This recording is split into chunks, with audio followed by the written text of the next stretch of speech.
नमस्कार. कैलासवासी V.C. परांजपे यांच्या जन्मशताब्दी सोहळ्यानिमित्त आपण उपस्थित असलेल्या सर्व रसिकांचे मी हार्दिक स्वागत करते. सर्वप्रथम सौ मृदुला साठे हिच्या श्लोकाने कार्यक्रमाला सुरुवात करतोय. मृदुला साठे.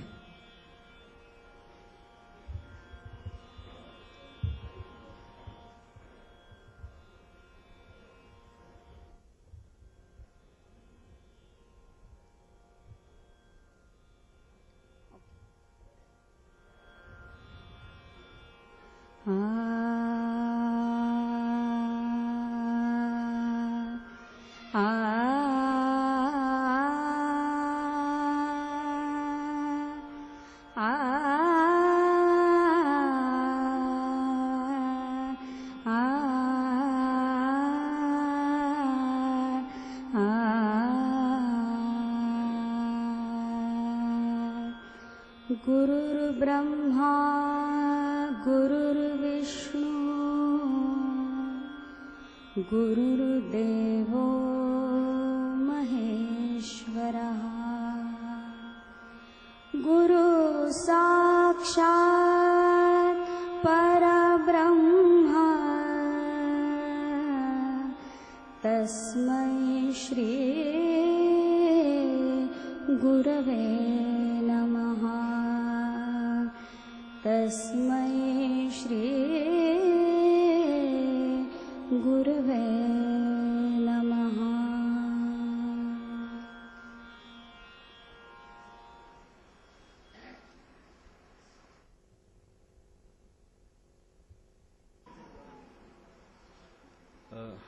सगळ्यांना पहिल्यांदा अभिवादन करतो, नमस्कार करतो.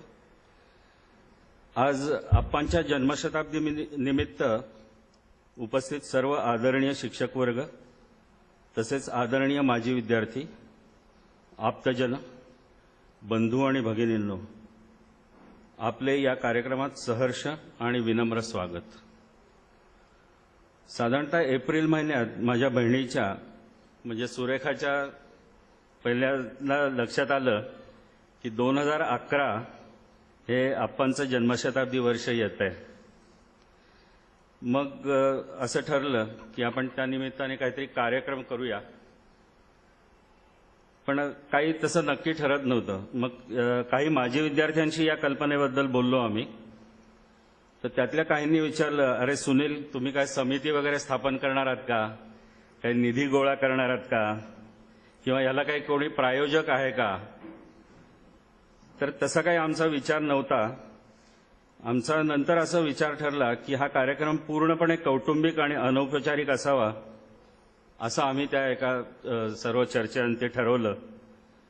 याचं महत्त्वाचं कारण म्हणजे आई आणि आप्पा नेहमी विद्यार्थी म्हणजे आपल्या कुटुंबातलीच एक व्यक्ती आहे असं समजत असत, आणि त्याप्रमाणे ते वागत असल्याचंही आम्ही बघत होतो.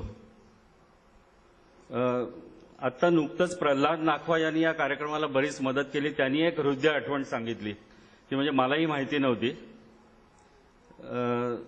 त्याचं असं झालं की त्यांच्या 50व्या वाढदिवशी ते आमच्याकडे आले होते. त्यांच्या कपाळावर गंध बघितल्यावर आईने त्यांना विचारलं, काय प्रल्हाद, आज काय विशेष. प्रथम त्यांनी प्रश्न टाळण्याचा प्रयत्न केला, परंतु परत विचारल्यावर ते म्हणाले, बाई, आज माझा 50वा वाढदिवस आहे. आई लगेचच त्याला म्हणाली, चल प्रल्हाद, मी तुझे औक्षण करते. अशा अनेक आठवणी आई आप्पांनी आम्हाला सांगितल्या आहेत. काही आम्ही प्रत्यक्ष अनुभवले आहेत, तर काही विद्यार्थ्यांनी आवर्जून त्यांच्या आठवणी सांगितल्या आहेत. म्हणूनच आज जमलेल्या सर्व कुटुंबियांसमवेत आपणा सर्वांच्या व्हीसींच्या आठवणींना उजाळा द्यावा, हा एक निखळ हेतू मनात होता. आणि 4 घटका आपण सर्वांनी एकत्र घालवाव्या आणि एका नव्या प्रेरणेची ऊर्जा तनामनात साठवावी असे वाटले, म्हणूनच आजचा हा कार्यक्रम. आज योगायोग म्हणजे आज मोहविद्यालयाचे संस्थापक श्री गोपाळराव अक्षीकरांचाही स्मृतिदिन आहे. तर आपल्या सर्वांतर्फे मी गोपाळराव अक्षीकरांच्या स्मृतीस विनम्र अभिवादन करतो. तसंच आज आणखीन एक योगायोग म्हणजे निगो पंडितराव वक्तृत्व स्पर्धेचाही आज बक्षीस समारंभ आहे आणि हे तिन्ही कार्यक्रम आज मोहविद्यालयाशी निगडीत असे आहेत आणि तिकडेही आपले हेमचंद्र प्रधान प्रमुख पाहुणे म्हणून आलेले आहेत. त्यांचा आज लेखही आलेला आहे, एका ठाणे वैभवमध्ये हेमचंद्र प्रधानांचा लेख आलेला आहे सरांबद्दल. तो आपण आपल्याला अंक दिलेले आहेत, त्याच्यातनं तुम्हाला बघता येईल. गोपाळराव अक्षीकर व नंतरच्या काही पिढ्यातील शिक्षकांनी शिक्षकी पेशा एक धर्म म्हणून स्वीकारला होता. तो काळ पारतंत्र्याचा होता आणि विद्यार्थी म्हणजेच उद्याचा नागरिक घडवण्याच्या दृष्टीने सर्व शिक्षक काम करत असत. इथे मला सर्वपल्ली राधाकृष्णन यांची काही वाक्य आठवतात. Education helps us to find out what we are for in this world, what type of society we wish to build, what should be our relation with human beings and others. Unless we have principles which we are able to develop into living forces, we cannot prevent the world from disintegrating. हे तत्वज्ञान त्यावेळच्या सगळ्या जवळजवळ शिक्षण संस्थांनी शिक्षक, विद्यार्थी आणि पालकांमध्ये बाणवण्याचा प्रयत्न केला. उत्तम नागरिक आणि उत्तम समाज निर्माण करणे हे त्यांचं विजन होतं. आपुलकी, प्रेम, आदर, भक्ती इत्यादी गुण शिक्षणाद्वारे जोपासले जावे अशी या मंडळींची धारणा होती.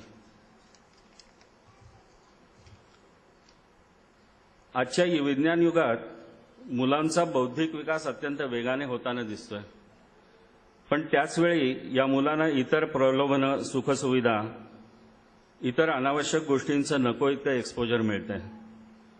या दोन्ही गोष्टींचा सुवर्णमध्य काढणं हे खरं आव्हान आज शिक्षक, पालक या दोघांसमोर उभं आहे. यावेळी मला माजी राष्ट्रपती अब्दुल कलाम यांनी IITच्या विद्यार्थ्यांना त्यांच्याशी बोलताना काही वाक्य म्हटली होती ती आठवत आहेत.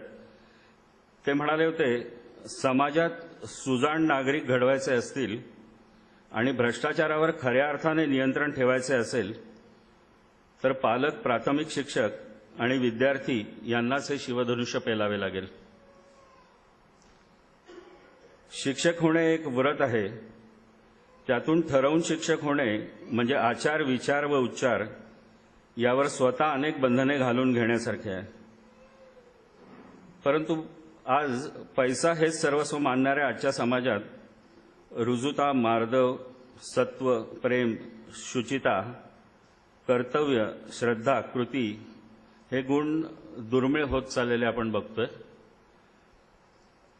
परंतु आजही आपांसारखे अनेक शिक्षक दीपस्तंभासारखे ठाम उभे आहेत आणि मुलांवर उत्तम संस्कार करीत आहेत. आता नुकतेच 5 सप्टेंबरला शिक्षक दिन साजरा झाला, त्यावेळेला सकाळमध्ये हल्ली म्हणजे आत्ताच्या शिक्षकांबद्दलचे अनेक पत्र आली होती मुलांची. म्हणूनच VCची जन्मशताब्दी साजरी करण्याचे जाहीर करताच इतक्या वर्षांनी आज आपण सर्वजण इथे आवर्जून उपस्थित झालात, हेच त्या दीपस्तंभाचं खरं यश आहे असं मी मानतो. पुन्हा एकदा आपले सर्वांचे आदरपूर्वक स्वागत. नंतर हा कार्यक्रम ठरवल्यानंतर आप्पांच्या ज्या समकालीन सहकार्यापर्यंत आम्ही पोहोचू शकलो त्यातील थोर स्वातंत्र्य सैनिक आणि मोहविद्यालयाचे माजी विद्यार्थी माननीय दत्ताजी तांबणे ही एक प्रमुख व्यक्ती. वय वर्षे फक्त 99, परंतु उत्साह एखाद्या तरुणालाही लाजवेल असा. स्मरणशक्तीही अफाट. त्यांचं मनोगत रेकॉर्ड करून परतल्यावर अतिशय तरुण अशा दत्ताजींचा एक फोटो मला घरी सापडला. ते मला नक्की प्रसंग माहिती नाही, पण मला वाटतं ज्येष्ठ नागरिक संघाच्या ह्याचा कुठचा तरी कार्यक्रम आहे आणि आईचा सत्कार करतानाचा तो फोटो आहे. तो मुद्दामून दाखवला. माननीय दत्ताजींचं मनोगत रेकॉर्ड करण्यासाठी जेव्हा आम्ही गेलो त्यांच्या घरी, तेव्हा त्यांचे आप्त श्री सतीश मंत्रवादी यांचं सहाय्य आणि मार्गदर्शन आम्हाला भरपूर झालं. आता आपण दत्ताजी तांबण्यांचं मनोगत ऐकूया. माझं वय आता 99 वर्षाचं आहे आणि त्यामुळे माझ्या आठवणी हळूहळू नष्ट होत चाललेली आहेत. दुर्दैव आहे, या सगळ्या जर जुन्या आठवणी मला असत्या तर कितीतरी गोष्टी मला सांगता आल्या असत्या. पण आता माझाच मेंदू जवळपास अर्धा हा रिकामा झालेला आहे असं मला वाटायला लागलेलं आहे. ठाण्याला मी एम एस हायस्कूलमध्ये मी स्वतः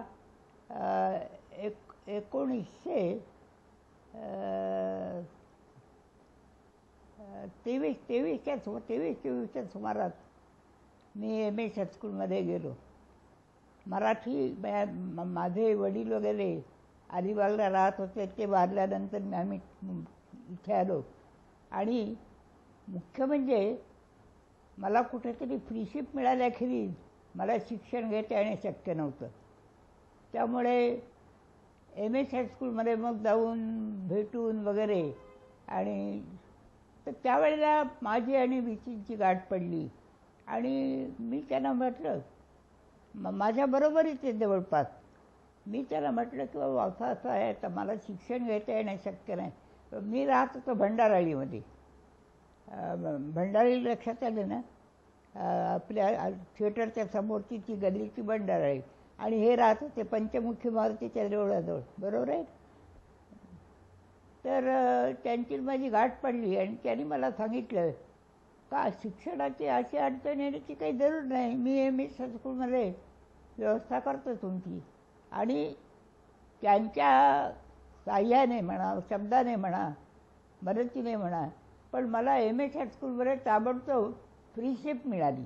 आणि माझं शिक्षण म्हणजे खरं म्हणजे माझं शिक्षण जे पूर्ण झालं त्याचा प्रारंभ हा विशींच्या मदतीमुळे झाला. आणि त्यामुळे त्यांचे माझ्यावरती एक मोठं ऋण आहे ते म्हणायला काही हरकत नाही. आणि आज त्या ऋणातून थोडासा मुक्त होण्याची मला संधी मिळते, ही मला फार बरं वाटते. त्यावेळेला मग आताच्यासारखे वर्ग वगैरे काही नसायचे. खाजगी शिकवण्या वगैरे असायच्या, पण आता हे जे मोठाले खाजगी वर्ग वगैरे चालवतात हे काही नसायचं. आणि एखादी अडचण म्हणजे डिफिकल्टी झाली तर ती कशी सोडवायची वगैरे ह्याचा मोठा एक प्रश्न असायचा. तर विषयीची तुम्हाला मुद्दाम एक गंमत सांगतो का त्यांना एकदा मी एक काहीतरी प्रश्न विचारला. तर मला बोलले असं करूया आपण, उद्या सकाळी 6 वाजता मी फिरायला, त्याची एक सवय होती, तुम्हाला माहिती आहे की मला माहीत नाही, पण सकाळी लवकर उठून ते फिरायला जायचे.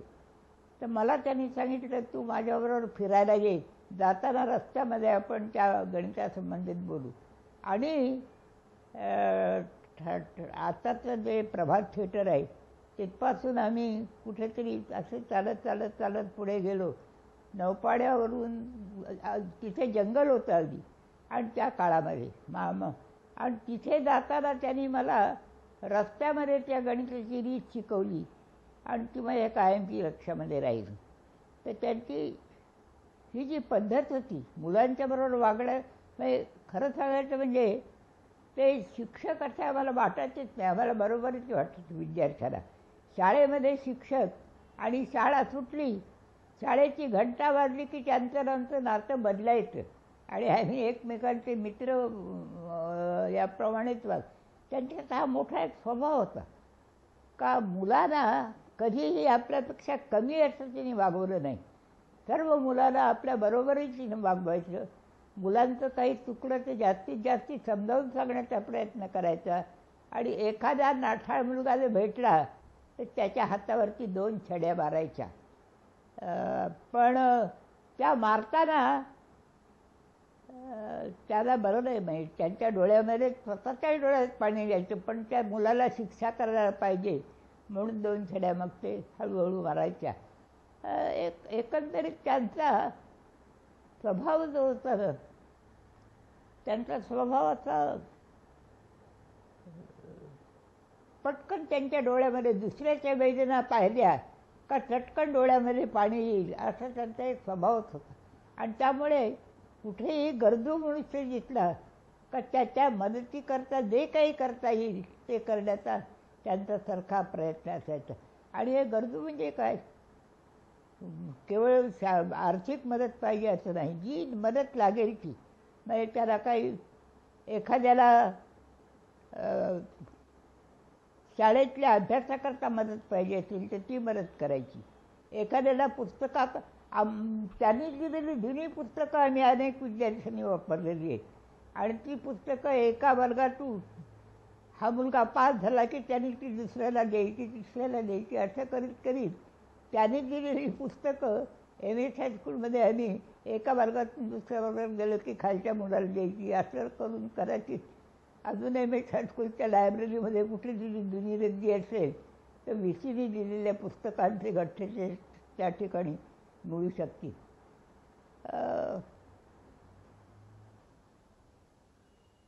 ते पोहणारे वगैरे होते किंवा नाही मला काय आठवत नाही, पण एक प्रसंग मला असा आठवतो का त्या पंचमुखी मारुतीच्या जवळून एक नाला व्हायचा आणि त्या नाल्यामध्ये एक मुलगा पडला आणि तो नाला पावसाळ्यामध्ये असं जोराने वाहत यायचा.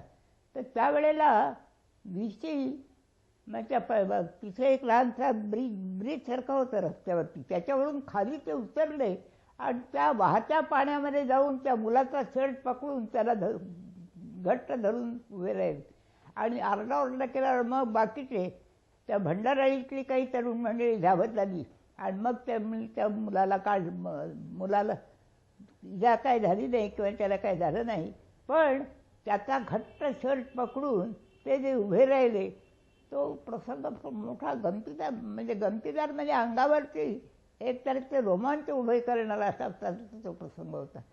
तेव्हा हा मनुष्य खरं सांगायचं म्हणजे ज्याला एक बेधडक मनुष्य म्हणता येईल असा होता.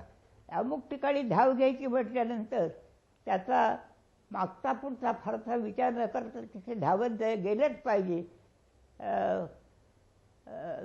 भंडाराळीमध्ये त्यावेळेला चोरांचं प्राबल्य होतं.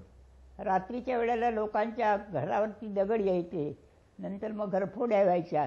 तर त्यावेळेला तिथे एक असं विचार विनिमय झाला का रात्री आपण पहारा करावा किंवा काय. तेव्हा VCनी भंडाराळीतल्या लोकांची एक बैठक घेतली होती, ती मला आठवते. आणि त्यांनी त्या ठिकाणी एक रात्रीच्या पहाऱ्याचं पथक निर्माण केलं आणि त्यांनी 4 तास एका पथकाने आणि 4 तास दुसऱ्या पथकाने अशी 8 तास ते वाटून दिले आणि हे काम केलं. रात्री तिथे म्हणजे मिस्चिवस एलिमेंट पुष्कळ होती त्या काळामध्ये. अशी रात्री दगड मारायचे, रात्री कोणाच्या तरी पत्र्यावरती आवाज करायचे. तर ह्याला आवर घालण्याकरता म्हणून रात्रीची गस्त घालण्याकरता यांनी काही तरुण मंडळींचा गट तयार केला आणि त्या तरुण मंडळींच्या मार्फत रात्रीची गस्त घालण्याचं काम सुरू केलं.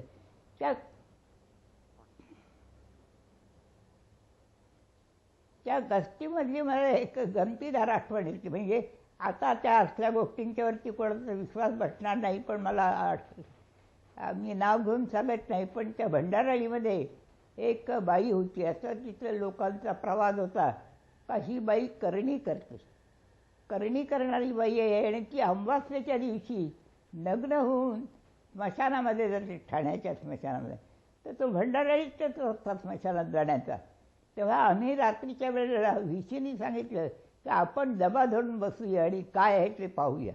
म्हणून आम्ही रात्री असं दबा धरून बसलो आणि अक्षरशः ती बाई, त्यांचं आडनावही मला माहिती आहे पण ते सांगणं बरोबर नव्हे, ती बाई डोक्यावरती एक मोठी परडी, त्याच्यामध्ये एक पंती लावलेली आणि नग्न अशी ती बाईच्या भंडाराळीतनं चाललेली होती. आम्ही विचार केला स्मशानापर्यंत जाऊन काय करते ते पाहावं, पण तिथे कोपऱ्यावरती गेलो, तिथे भट्टीवाल्याची चाळ वगैरे होती आणि त्या कोपऱ्यावर गेलो आणि तिथे आम्ही घाबरलो. पुढे जाण्याची आमची हिंमत झाली नाही आणि ताबडतोब तिथून मागे फिरलो. म्हणजे आमचे दिवस जे होते ना तेव्हा ते असे उडी मारण्याचे दिवस होते किंवा माघार घेण्याचे दिवस होते. म्हणजे सर्व बाजूनी एक आमची व्यक्तिमत्व जी फुलत होती नाही ती सर्व बाजूनी फुलत होती. आणि ही फुलताना VCंची आठवण ही आमची एक कायम आहे. कारण ते शिक्षक असून मुलाप्रमाणे वागायचे आणि डिफिकल्टी विचारली तर पहाटे बोलवायचे, माझ्याबरोबर फिरायला यायला, जी काय तुमची अडचण असेल ती त्यावेळेला मला सांगा. त्यांचे एक तिथे एक वेसावकर नावाचे कोणीतरी वेसावकर नावाचं एक कुटुंब होतं. त्यांचा एक मुलगा होता. तो थोडासा वाममार्गाला लागलेला होता. तेव्हा त्याला रोज सकाळी व्हीसीनी सांगितलं तू माझ्याबरोबर फिरायला चल. आणि ते त्याला घेऊन फिरायला फिरताना त्याला काय सांगायचे कोणाला माहिती. पण अक्षरशः एक गुन्हेगार म्हणून जो मुलगा ठरला असता तो मुलगा एक चांगला विद्यार्थी निर्माण झाला वेसावकर म्हणून. त्याही आठवणी मला आहे.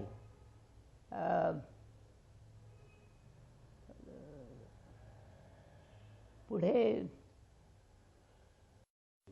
त्याची रघुनाथ पंडिताची एक रामायणातल्या याच्याबद्दलची कविता होती.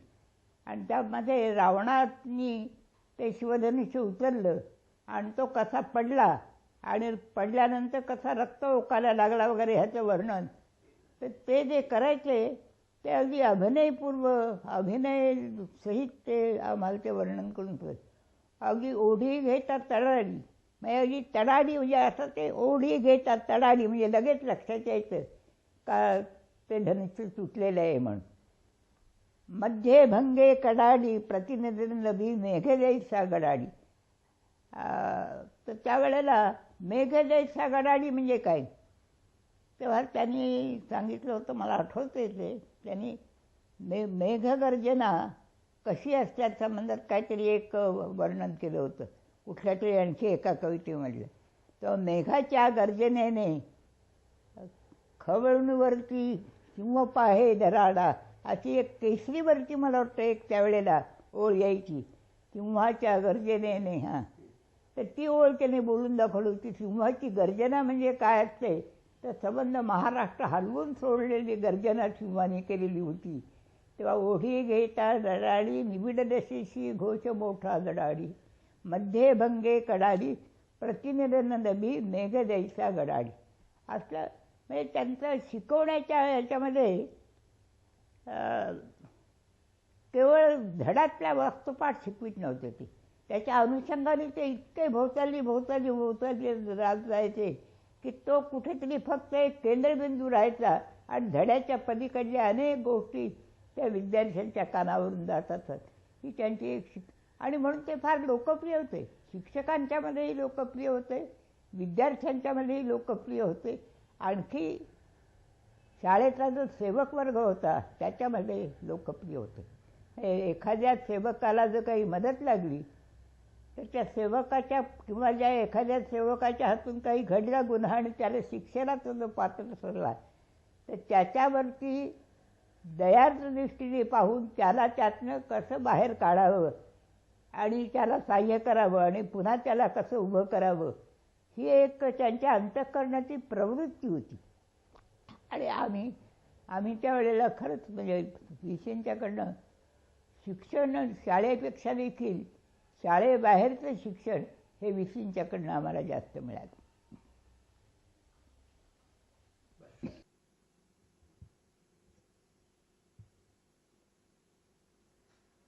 श्रोते हो, माननीय दत्ताजींचे हे मनोगत आपल्या कार्यक्रमाला लाभलेले आशीर्वादच आहेत असं आम्ही मानतो. त्यांनी ज्या आठवणी जागृत केल्या आहेत त्यातून VCचं थोडंसं चित्र आपल्या डोळ्यासमोर उभं राहतं. त्यांच्याबद्दल आणखीन जाणून घेण्यासाठी आज आपल्याकडे काही माजी विद्यार्थी आणि काही माजी शिक्षक हेही बोलणार आहेत. मी थोडक्यात ह्या कार्यक्रमाची रूपरेषा सांगते. VCचा जीवनपट म्हणजे ही प्रातिनिधिक भाषणं झाल्यानंतर VCचा जीवनपट उलगडवून दाखवण्यासाठी त्यांच्या नातवंडांनी एक छोटासा बहारदार कार्यक्रम तयार केलाय, तो आपण पाहूया. त्यानंतर अल्पशा विश्रांतीनंतर डॉक्टर विद्याधर ओक व त्यांचे सुपुत्र आदित्य ओक यांच्या संवादिनी वादनाचा कार्यक्रम होणार आहे. सुरुवातीला मी मगाशी दत्ताजींचं जे व्हिडिओ क्लिपिंग होतं ते काही तांत्रिक कारणामुळे फक्त ऑडिओ क्लिपिंग झालं, त्याबद्दल क्षमस्व. VC म्हणजे शिस्त. आपणा सर्वांनी हे इतकं अनुभवलंय की आजच्या या कार्यक्रमातही आजचा हा कार्यक्रमही तशाच शिस्तीत पार पाडण्याची जबाबदारी आपल्या सर्वांवर ओघानेच आली आहे. माजी शिक्षकांच्या वतीने मी प्रथम श्रीकृष्ण पारनाईक म्हणजेच आपल्या सर्वांचे नाना यांना आपले मनोगत व्यक्त करण्यासाठी पाचारण करते. नाना म्हणजे ठाण्याचं एक अष्टपैलू व्यक्तिमत्व. त्यांच्या आगळ्या वेगळ्या छंदांमुळे व दोन्ही हातांनी चित्र काढण्याच्या कलेमुळे सर्वांच्या परिचयाचे आहेत पारनाईक सर. पावसाळा पूर्ण संपलेला आहे असं म्हणायला हरकत नाही. तर प्रत्येकाला एक विशिष्ट एक छंद असतो की आराम खुर्चीवर संध्याकाळी बसायचं आणि खिडकी बाहेर बघत राहायचं. त्यातून ढगाची गंमत खेळ वगैरे बघायचा. आयुष्याच्या संध्याकाळी मला सुद्धा तो छंद आहेच की खिडकीशी बसायचं आणि बाहेर ढग पाहत राहायचं. पण माझ्या पाहण्यामध्ये या ढगांमध्ये जसं पाऊस आता थांबलेला आहे पण आठवणी बऱ्याच आहेत. खिडकीतून बाहेर हात केल्याबरोबर पटकन काहीतरी हाताशी आठवणी लागल्या म्हणून त्या आठवणी घेऊन मी आता इथे आलोय. आता व्हीसीच्या बाबतीत आपल्याला फक्त बोलायचं आहे. काय झालं, मी पहिली का बरं आलो इथे याचं कारणही तसंच आहे की अगदी लकीली म्हणजे मी 10 वर्ष प्रथम छबिलला शाळेमध्ये होतो. नंतरचा 27 वर्ष मी या इथल्या MS हायस्कूलमध्ये आलो. आणि अगदी प्रसंगाने असं घडलं की व्हीसी नेमके त्या काळात तिथे 3 वर्ष होते आणि नंतरचा काळ त्यांचं रिटायरमेंटपर्यंत इथेही होते. म्हणजे दोन्ही बाजूंनी मला त्यांचा सहवास चांगला लाभलेला आहे. आणि या सहवासामुळे मला एक गोष्ट नक्की घडली की त्यावेळेला त्यांची ती शिस्त पाहिल्यानंतर त्यांना काय झालं असेल असो पहिल्यापासूनच मी त्यांना खूप आवडलो किंवा हा एक शिस्तवाला मनुष्य दिसतोय आपल्याला. म्हणून त्यांच्याबरोबर त्यांचं काम करायचं. म्हणजे कसं की त्या छबिलला शाळेला काही ग्राउंड नाही आहे. तर शिवाजी पार्कला आम्ही सगळे जायचो मुलांना घेऊन आणि ॲन्युअल स्पोर्ट वगैरे करायचो. तेव्हा ते मला सांगायचं तू टेबलावर बसून फक्त लिही स्कोअर वगैरे कोणाचं काय झालं ते. आणि मग हे त्या ठिकाणी लोकांना सांगायचे आणि शिपाई लोक ते टेप वगैरे धरायचे. तर केव्हा कोणी यायचं नाही. तर एकदा तर अजित वाडेकर पण आला होता, त्यालाही ते टेप धरायला लावलं होतं. कारण तो नुकताच 3-4 वर्षच झाले होते ना शाळेतून जाऊन. त्यामुळे प्रत्यक्ष व्हीसींचा अजित वाडेकरशी संबंध नव्हता पण लकीली मी त्याला शिकवलेलं होतं. म्हणून तो सर म्हणून आला तिथे बसला आणि मग आम्ही ते काम करत होतो. तर एवढं होतं. तर त्या शाळेमध्ये आणखी एक प्रथा होती की गणपती उत्सव व्हायचा ना तर त्यावेळेला सगळे शिपाई मंडळी होती त्यांचा तो नवस असायचा की यावर्षी हे सगळी बिरादरी त्या गणपतीला पोहोचवायला येणार वगैरे. आम्ही सगळे जायचोच अर्थातच. तसं जात असताना एकदा तर अशी परिस्थिती आली की दुसऱ्या वर्षी असेल त्या गणपती पोहोचवायला म्हणून हे लोक समुद्रात गेले ना तर चक्क व्हीसींनी भरकन या ठिकाणी तयारीला आले होते वाटतं. तेही पाण्यामध्ये शिरले आणि जवळजवळ इतक्या पाण्यामध्ये ते गेले. आम्ही जरा आरडाओरडी केली नाही एवढं नाही मी एवढंच जास्त जाणार नाहीये येतो परत आणि आले आणखी परत. तर ते एक होतं.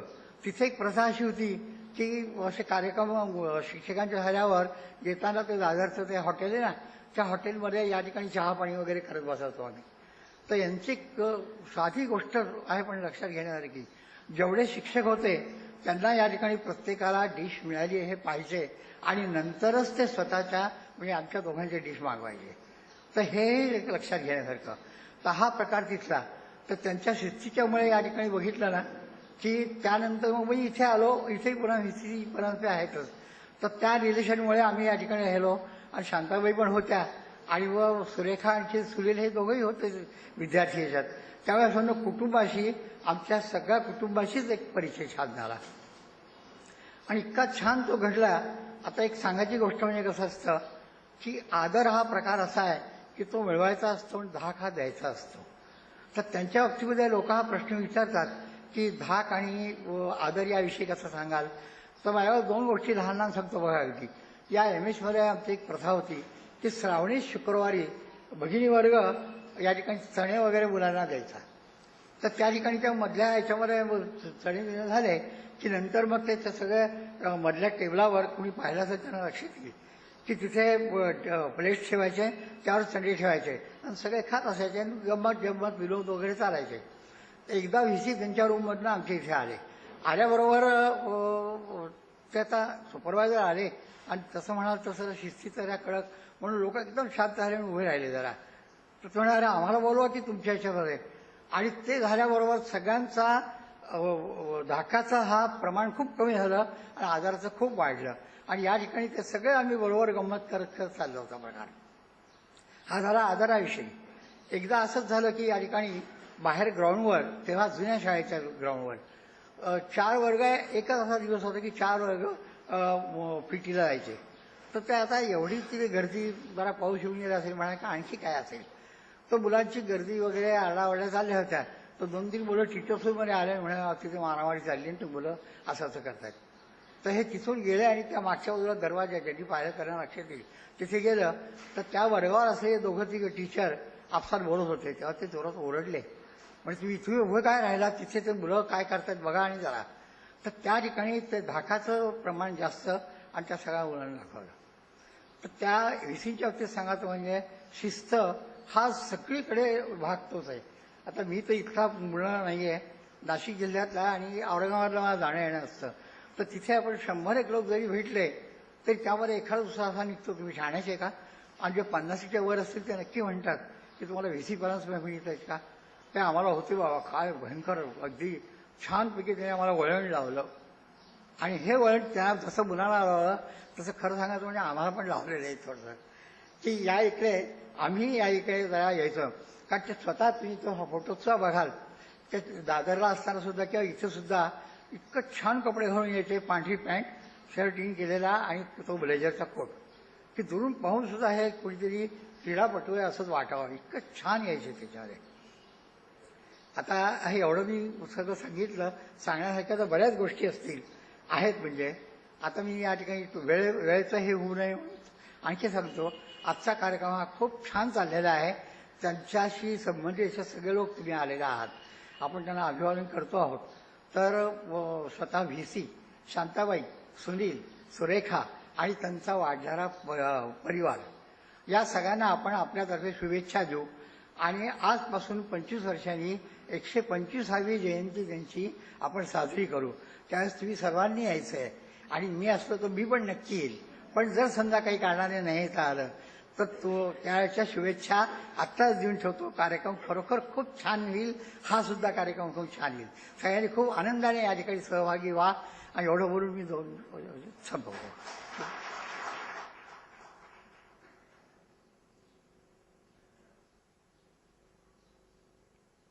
आपल्या समोर येत आहेत मोहवी शाळेचे माजी विद्यार्थी आणि शिक्षक श्री सुरेश भिडे सर. गणितात हातखंडा असणारे सर म्हणजे आमचे सख्खे शेजारी. तब्बल 40-45 वर्ष आम्हा परांजपे मंडळींना त्यांचा शेजार लाभला.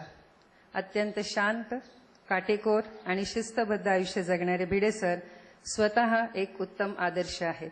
मी स्वागत करते भिडे सरांचं.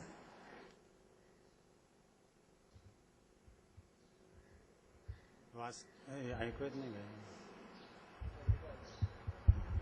वास्तविक पाहता ज्येष्ठ स्वातंत्र्य सेनानी दत्ताजी तांबणे यांनी वयाच्या 99व्या वर्षी इतकी त्यांची स्मरणशक्ती होती आणि त्यांनी व्हीसींचं इतकं हुबेहूब चित्रण आपल्यापुढे उभं केलेलं आहे की हा कार्यक्रम जरी इथेच संपला असता तरी तो परिपूर्ण झाला असता असं मला वाटतं. त्यांच्यासारख्यांचं एवढं मनोगत ऐकल्यानंतर माझ्यासारख्या सामान्य शिक्षकांनी बोलणं आणि ते आपण ऐकून सहन करणं हे आपल्या सहनशक्तीवर अवलंबून आहे. एखादी व्यक्ती ही शिक्षक म्हणून कशी होती किंवा पालक म्हणून कशी होती हे त्यांचे सहकारी सांगू शकतात. पण प्रत्येक व्यक्तिमत्वाला अनेक अंग असू शकतात.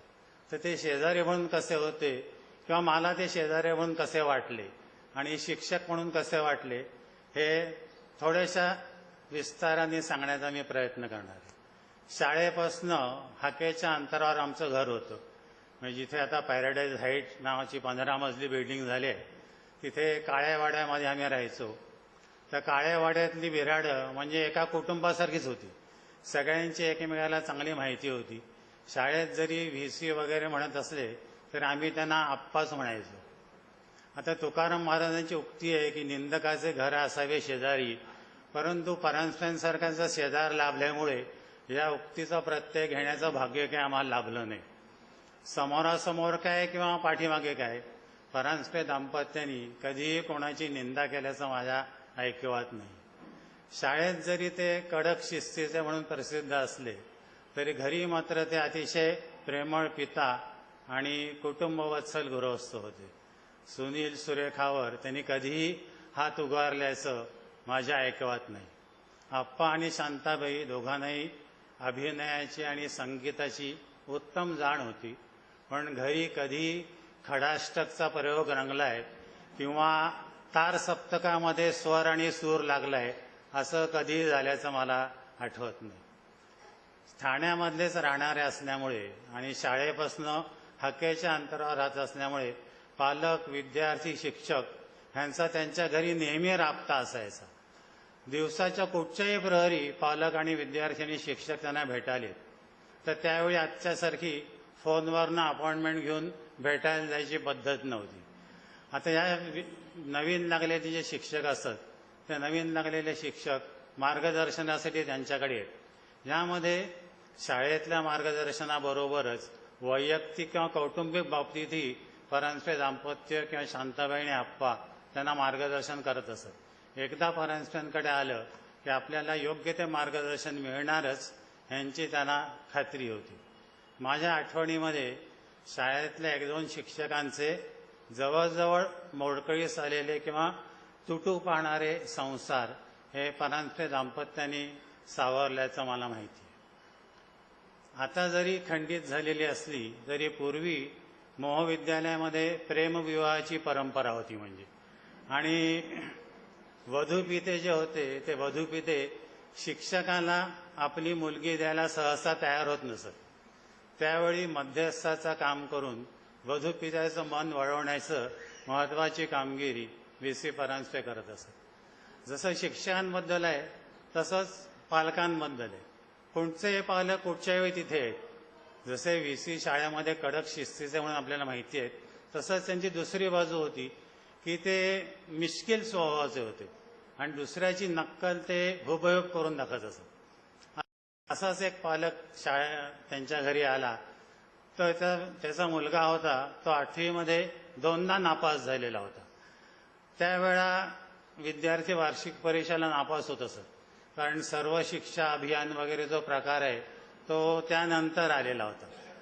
तो पालकाला तोच सांगत आला की म्हणजे त्या पालकाच्या भाषेत सांगायचं तर तो म्हणला, काय करू सर, शितू साला नापास झाला. म्हणलं, मी साला दिवसभर कामावर जातो, बायको साली घरात काम करते आणि शितू साला उन्हाळा काय करतो. मग आप्पा कपाळात म्हणले, मास्तर साला काय करणार ह्याच्या पुढे. दुसरा एक असाच पालक भर दुपारी त्यांच्या खूप नमुने त्यांचे आहेत, फक्त 1-2 नमुनेच मी आपल्याला सांगणार आहे. दुसरा असा एक पालक भर दुपारी त्यांच्याकडे आला.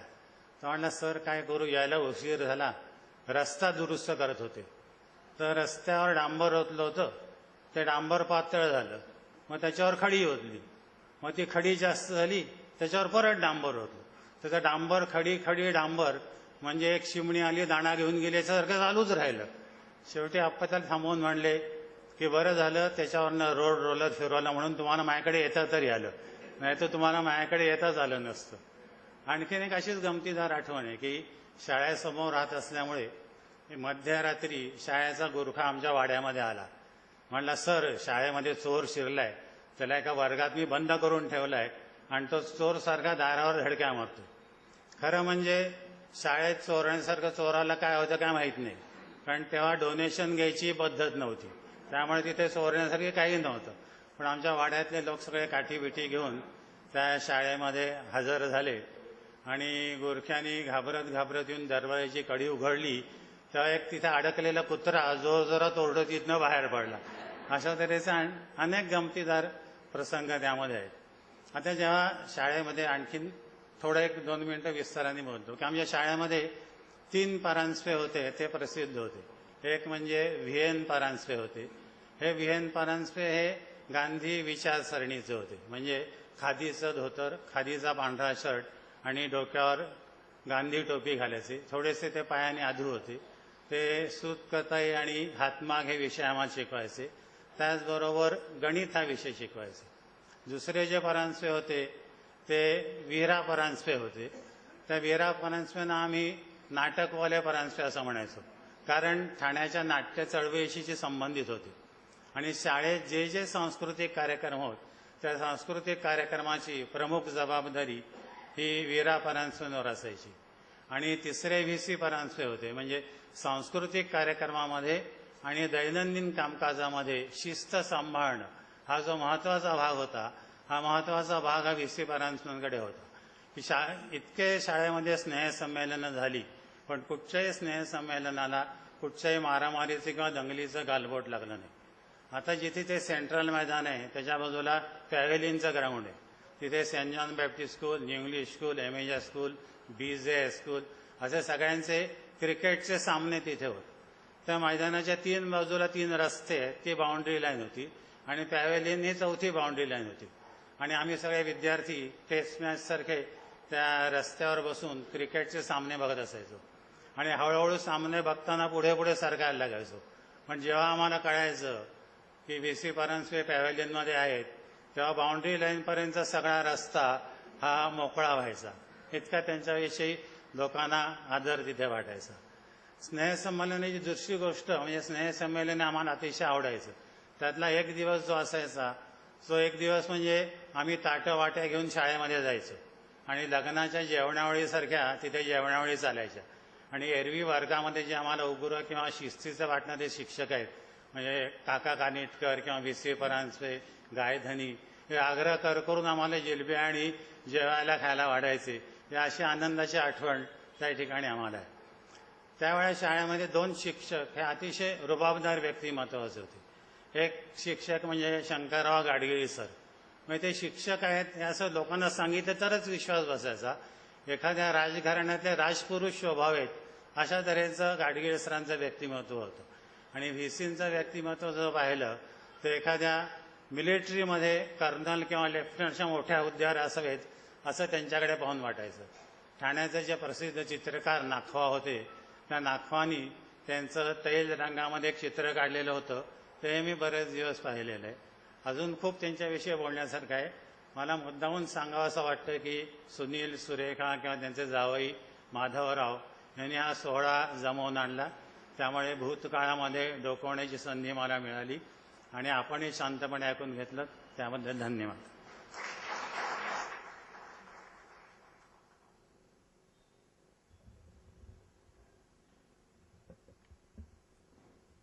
धन्यवाद सर. सरांनी इतकं छान चित्र उभं केलं आणि खूप मजेशीर आठवणी सांगितल्या ज्या बहुधा मला पण माहिती नव्हत्या. आता आपल्या मनोगत व्यक्त करायला व्यासपीठावर येत आहेत बेडेकर विद्यालयाचे माजी प्राचार्य श्री अशोक चिटणीस सर. एक उत्तम वाचक, लेखक, कथाकथनकार असणारे सरांच्या घरात जवळजवळ 3000च्या वर पुस्तके आहेत. ती त्यांच्या व्यासंगाची ओळख करून देतात. अलीकडेच मोठ्या घरात राहायला गेलेल्या सरांच्या घरी रोज वाढणाऱ्या पुरस्कारांमुळे आणि पुस्तकांमुळे तेही घर लहान पडते की काय अशी शंका मनात आली जेव्हा मी त्यांना भेटायला गेले होते. चिटणीस सर.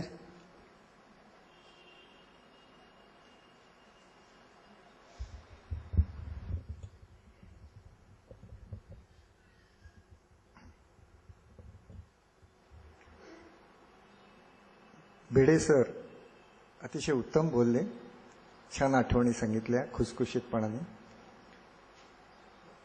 त्यांनी आपल्या भाषणाचा शेवटही अतिशय चांगला केला. खरोखरच आज सुनील, सुरेखा, सुनीता या सर्वांमुळे व्ही.सी. परांजपे यांच्या जन्मशताब्दीच्या निमित्ताने आपण एकत्र आलेलो आहोत. आणि व्ही.सी. परांजपे यांच्या आठवणी जागवतानाच आपल्या मनामध्ये आज जो आपण मोहविद्यालयात काळ घालवला तो सगळा काळ मनामध्ये जागा झालेला आहे. केवळ व्ही.सी. परांजपेच नव्हे तर व्ही.सी. परांजपेंच्या बरोबर असलेले इतर आपले शिक्षक किंवा सहकारी या सर्वांच्या आठवणी मनामध्ये उसळून आलेल्या आहेत. माझी मनाची अवस्था अशीच झाली.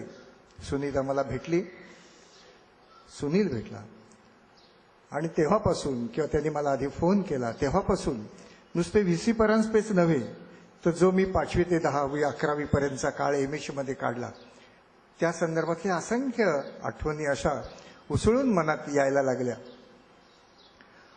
व्हीसींच्या संदर्भात प्रथम बोलतो की माझी जी आठवण आहे ती अशी आहे त्यांच्या संदर्भातली, की आजही मी जेव्हा स्वयंपाकघरामध्ये एखादा चिमटा बघतो तेव्हा मला व्हीसी आठवतात.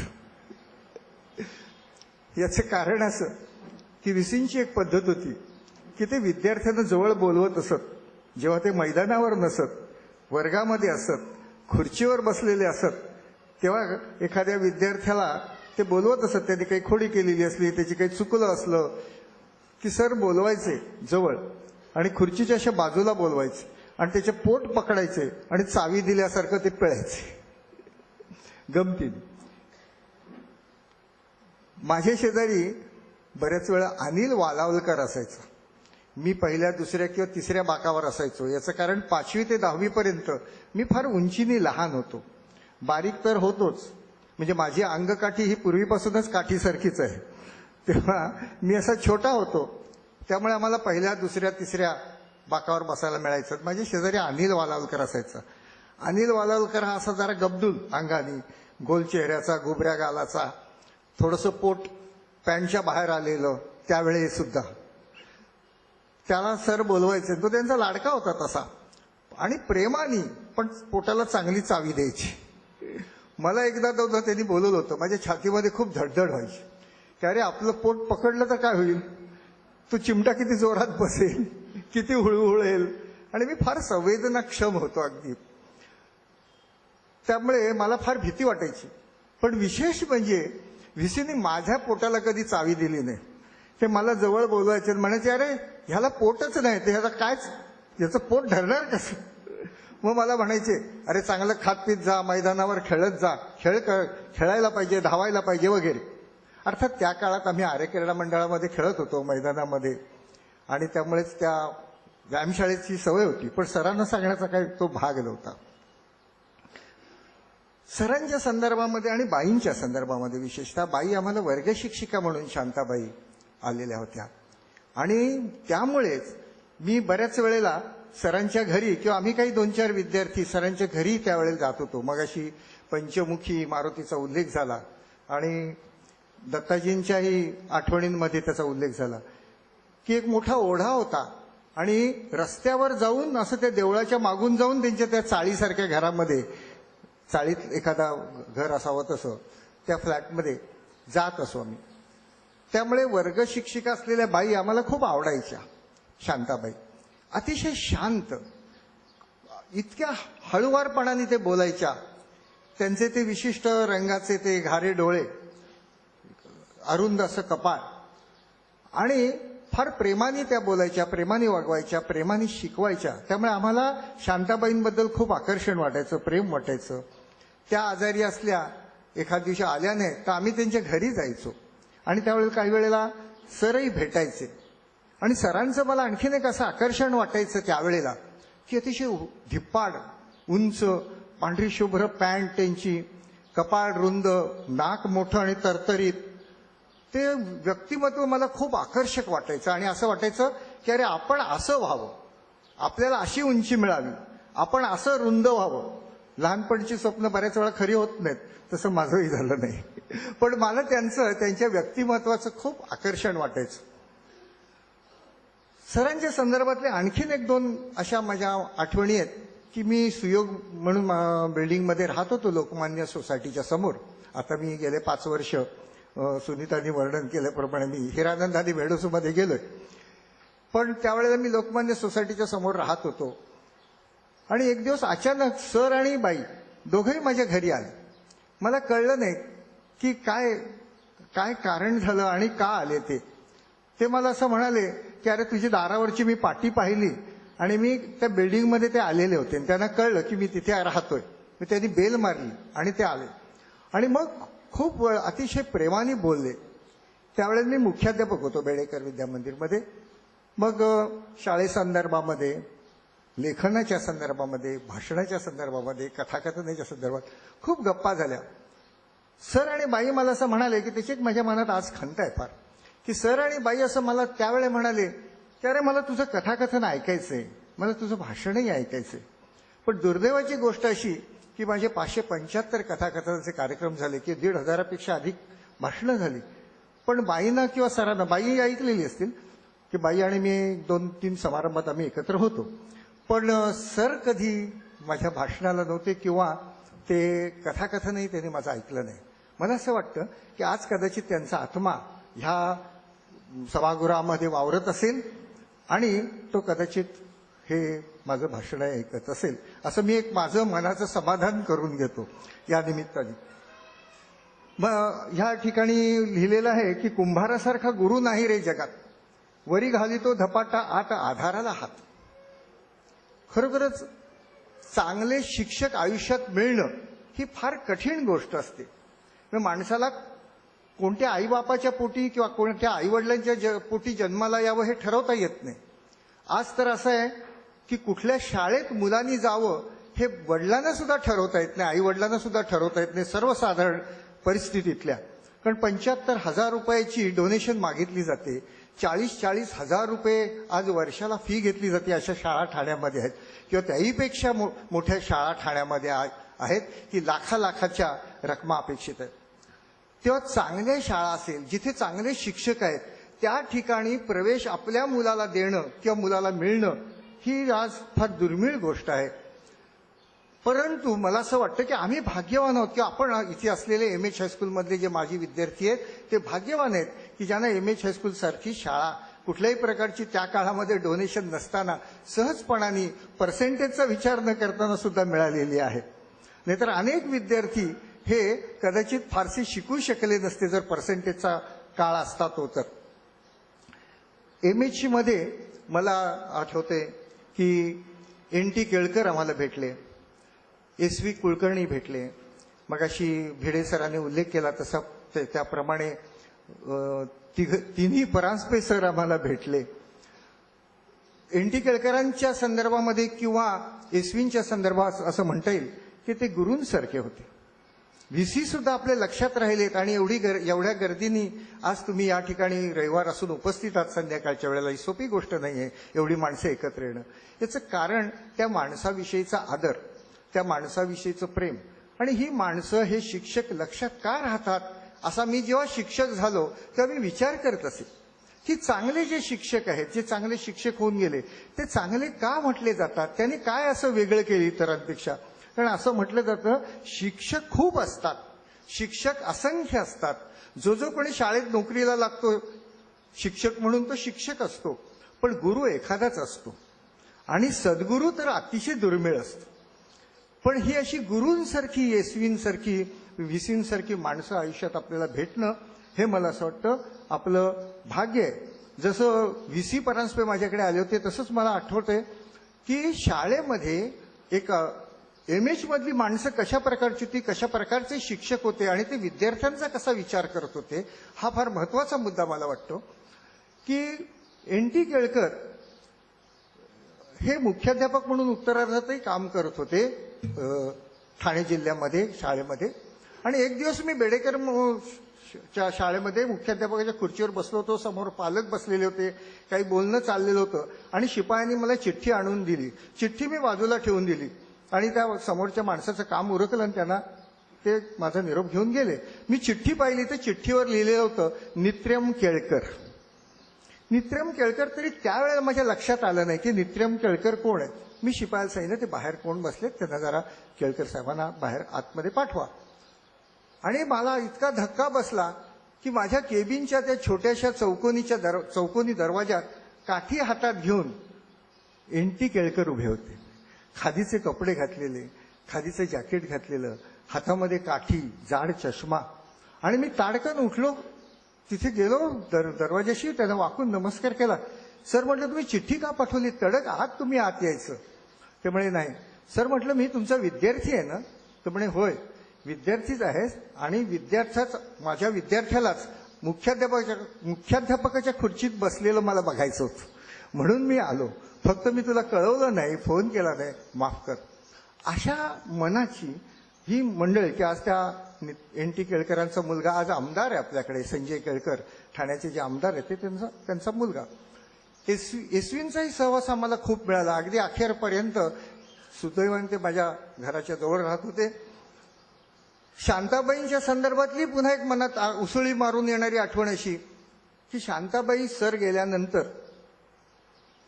सर 88 साली गेले आणि त्याच्यानंतर अशाच शांताबाई न सांगताना फोन बिन करण्याची मला असं वाटतं ते पद्धत नव्हती त्यांची.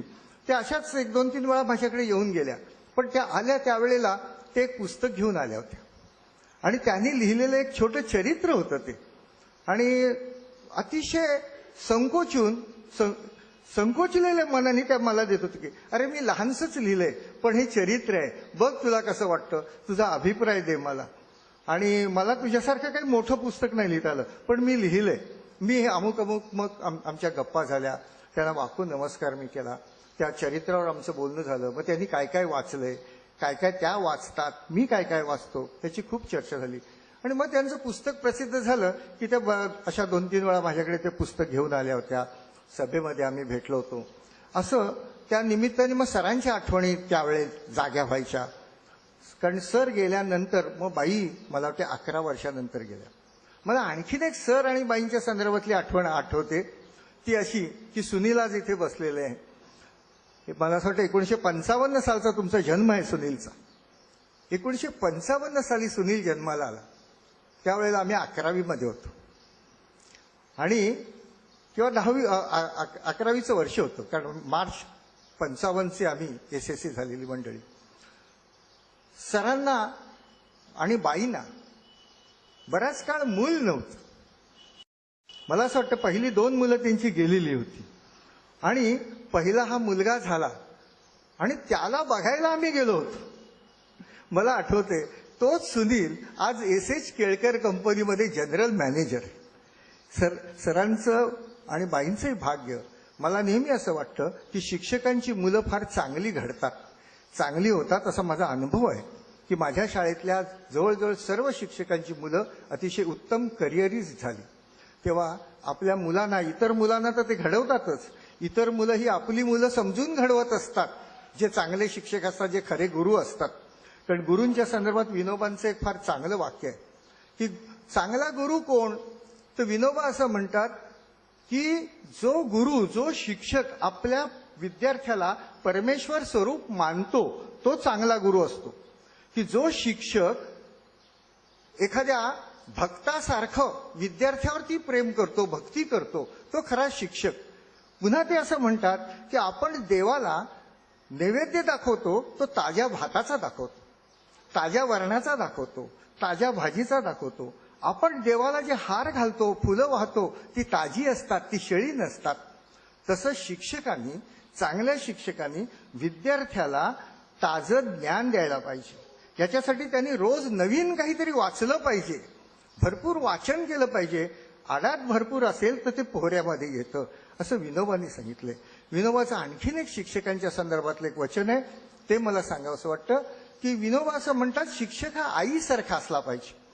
आईसारखा म्हणजे कसा, तर रडणारं छोटंसं मूल जमिनीवर असतं किंवा पलंगावर असतं. आई काय करते, त्या रडणाऱ्या मुलाला खाली वाकून वर उचलते आणि आपल्या छातीशी घेते, त्याला थोपटते. चांगला शिक्षक काय करतो, तर तो त्या मुलाला, जो मुलगा अज्ञानी असतो त्याला आपल्या ज्ञानाच्या पातळीवरती वर आणतो. हेच शिक्षकांनी करायचं असतं. आणि जे VCनी केलं, शांताबाईंनी केलं, SV केलं.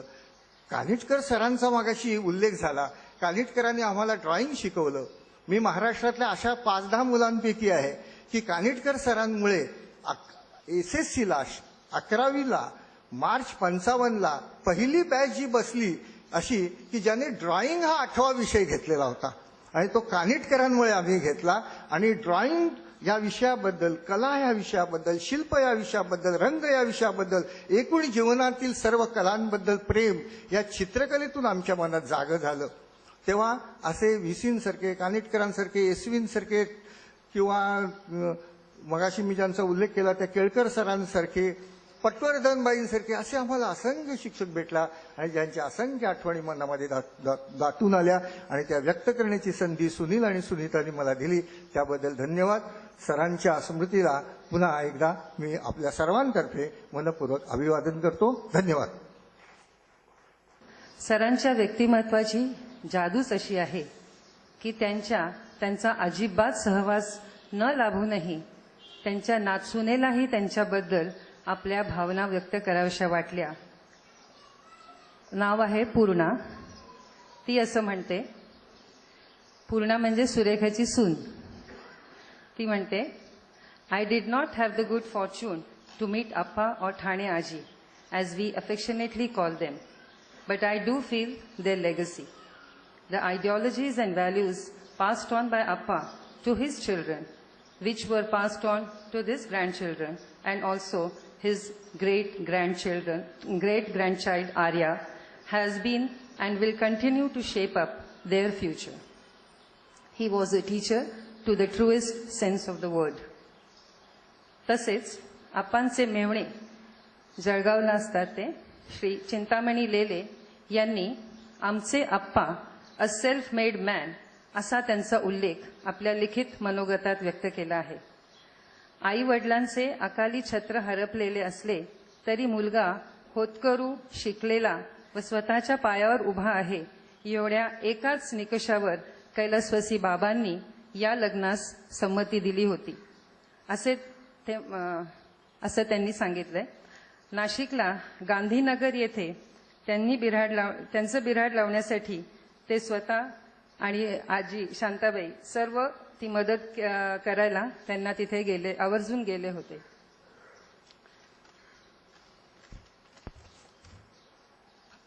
आजच्या या कार्यक्रमाचे औचित्य साधून आम्हा कुटुंबियांतर्फे स्थापन केलेले श्री लक्ष्मी नारायण ट्रस्ट याच्या वतीने आम्ही श्रीयुत अविनाश बर्वे सरांच्या अमेय पालक संघटनेला ₹10,001 ची स्वल्पशी देणगी देत आहोत.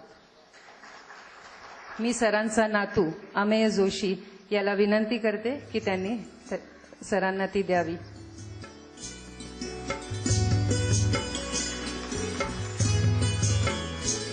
सरांना विनंती करते त्यांनी आपलं काही थोडंसं सांगावं. स्वीकार करतो.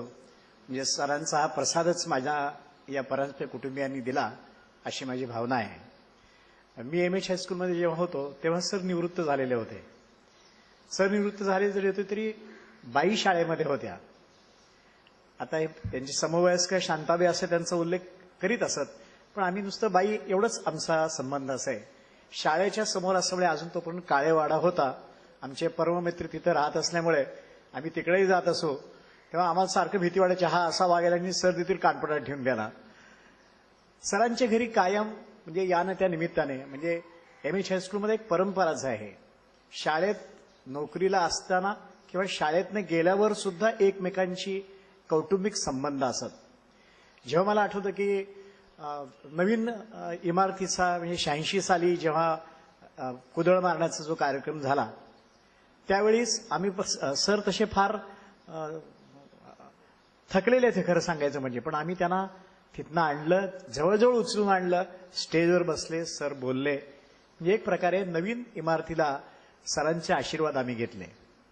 एरवी सुद्धा सरांच्याकडे एमएच हायस्कूलमधलं व्हॉलेंटिअरशिप मी अनेक वर्ष करीत असल्यामुळे म्हणजे चिटणीस सरांच्या अगोदरच्या नंतरच्या बॅचची सुद्धा एक शिक्षक शाळेतला कार्यकर्ता म्हणून माझा कायम संबंध असे.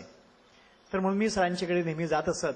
माझी आठवण नेहमी असे की त्यांच्याकडे जरी केव्हाही गेलं तर ते चहा बीच असं नाही, परंतु चांदीच्या पेल्यातनं बाई ताक देत असत नेहमी आणि काही ना काहीतरी एक संवाद होत असे. बाईंच्या पुस्तकांचं प्रकाशन आम्ही अत्यंत आग्रहपूर्वक अत्यंत आत्मीयतेने एमएच हायस्कूलच्या रंगमंचावर केलेला आहे. तेव्हा बाकीची जरी सरांच्या संबंधातली फारशे जरी आठवण असली तरी त्यांच्या प्रेमळ सहवासाचा लाभ अनेक वेळा मला झालेला आहे आणि मला या ठिकाणी ही संधी मिळाली मनोगत व्यक्त करण्याची. एक प्रकारे सरांच्या या स्मृतीला माझं विनम्र अभिवादन. परांजपे कुटुंबियांनी ही देणगी माझ्या संस्थेला दिलेली आहे. एक मतिमंदांचं हॉस्टेल इथून 25 किलोमीटरवर आपण चालवतो. अमेय पालक संघटना हे त्या संस्थेचं नाव आहे. मतिमंदांना तह हयात सांभाळले हे त्याचं कार्य आहे. सरकारच्या अनुदानाशिवाय विशेष कुठल्या राजकारणी लोकांना त्रास न देता समाजातील जे सर्वसामान्य माणसं आहेत त्यांच्या आधारावर हे काम चाललेलं आहे. आणि सुनील आणखीन त्याच्या सुविद्य पत्नी माझ्या संस्थेला तर नक्की भेट देतील एवढी मला खात्री आहे.